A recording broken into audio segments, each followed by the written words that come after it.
Significance and importance of മാനേജ്മെൻറ്റിൻ്റെ importance എന്തൊക്കെയാണെന്ന് നമുക്കൊന്ന് നോക്കാം. ഒന്നാമത്തേതായിട്ട് management achievement of group goals ആണ്. അതായത് മാനേജ്മെൻറ്റ് എന്ന് പറയുന്നത് ഗ്രൂപ്പ് ഗോളിനെ അച്ചീവ് ചെയ്യുക, നേടിയെടുക്കുക എന്നുള്ളതാണ്. അത് കേവലം ഒരു മാനേജറിൻ്റെ മാത്രമോ അല്ലെങ്കിൽ അതൊരു വ്യക്തിയുടെ മാത്രമോ ഗോളിന് വേണ്ടിയിട്ടല്ല.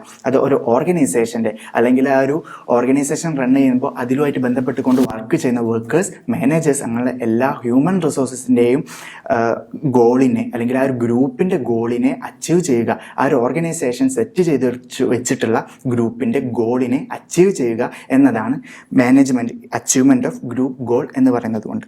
അടുത്തതായി എഫിഷ്യൻസി, ഇൻക്രീസിങ് എഫിഷ്യൻസി. അതായത് മാനേജ്മെൻറ്റ് എന്ന് പറയുന്നത് എഫിഷ്യൻസിയെ ഇംപ്രൂവ് ചെയ്യും അല്ലെങ്കിൽ ഇൻക്രീസ് ചെയ്യും എന്നതാണ്.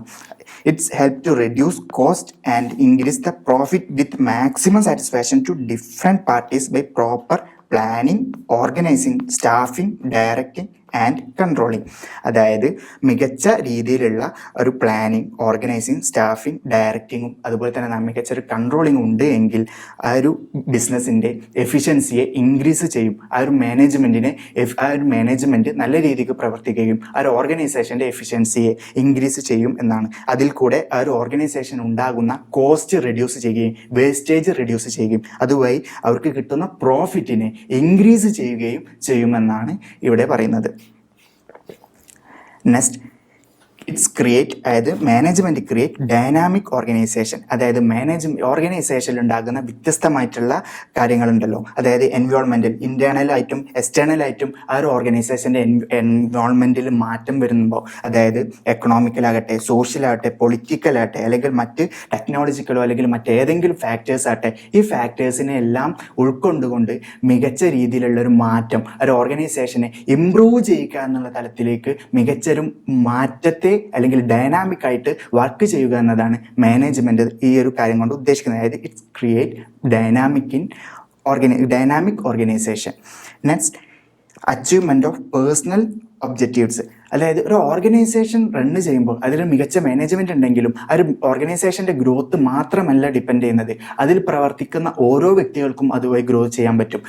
ഉദാഹരണത്തിന് ഒരു മാനേജർ നല്ല രീതിക്ക് ആ ഒരു മാനേജറിൻ്റെ ഫങ്ഷനെ അല്ലെങ്കിൽ ഏതാണോ ആ ഒരു മാനേജർ, ഉദാഹരണത്തിന് ഇപ്പോൾ ഒരു സെയിൽസിലാണെങ്കിൽ നല്ല രീതിക്ക് സെയിൽസ് ചെയ്യുന്നുവെങ്കിൽ അദ്ദേഹത്തിന് ഇൻസെൻറ്റീവ്സും കാര്യങ്ങളൊക്കെ കിട്ടും. അതുപോലെ തന്നെ വർക്കേഴ്സ് ആണെങ്കിൽ അഡീഷണൽ ടൈമോ കാര്യങ്ങളൊക്കെ ബിസിനസ്സിന് വേണ്ടിയിട്ട് വർക്ക് ചെയ്യുകയാണെങ്കിൽ, ഓർഗനൈസേഷന് വേണ്ടി വർക്ക് ചെയ്യുകയാണെങ്കിൽ അവർക്ക് അഡീഷണൽ ഇൻസെൻറ്റീവ്സും കാര്യങ്ങളും കിട്ടും, അല്ലെങ്കിൽ നല്ല രീതിക്കുള്ള സാലറി കാര്യങ്ങളും ആ ഒരു പേഴ്സൺസിന് കിട്ടും. ഇതാണ് പേഴ്സണൽ അച്ചീവ്മെൻ്റ് എന്നുകൊണ്ട് ഉദ്ദേശിക്കുന്നത്.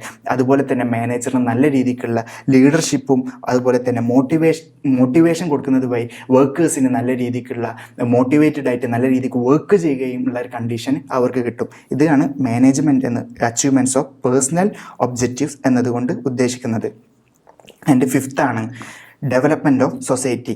ഒരു മികച്ച മാനേജ്മെൻറ്റ് ഉണ്ട് എങ്കിൽ ഒരു ഓർഗനൈസേഷൻ നല്ല രീതിക്ക് റൺ ചെയ്യും, നമുക്ക് അറിയാലോ.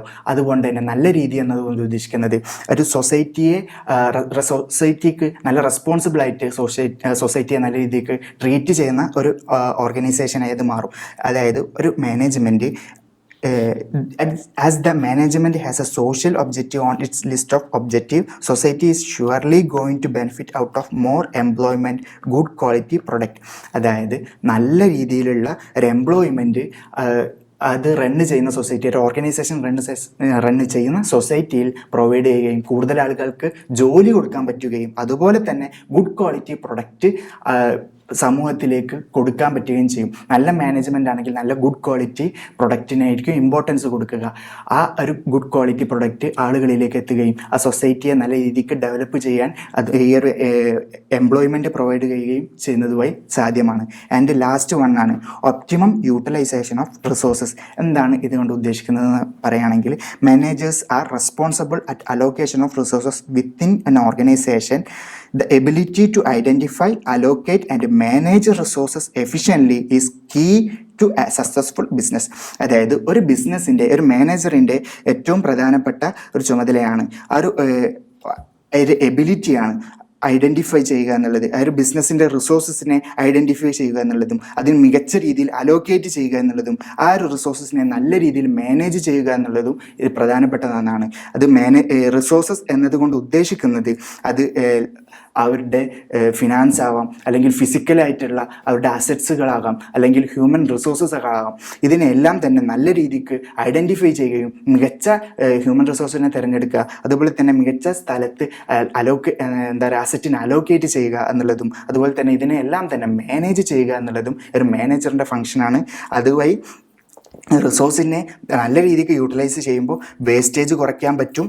അതുപോലെ തന്നെ വേസ്റ്റേജ് കുറയ്ക്കുകയും ലോ കോസ്റ്റ് ഈ അമിതമായിട്ട് വരുന്ന കോസ്റ്റിനെ റെഡ്യൂസ് ചെയ്യാൻ പറ്റുകയും എഫിഷ്യൻ്റായിട്ട് മുമ്പോട്ട് പോകുന്നത് വഴി നല്ല രീതിക്കുള്ള പ്രോഫിറ്റിനെ ക്രിയേറ്റ് ചെയ്യാൻ പറ്റുകയും ചെയ്യുമെന്നാണ് നമ്മളിവിടെ പഠിക്കുന്നത്.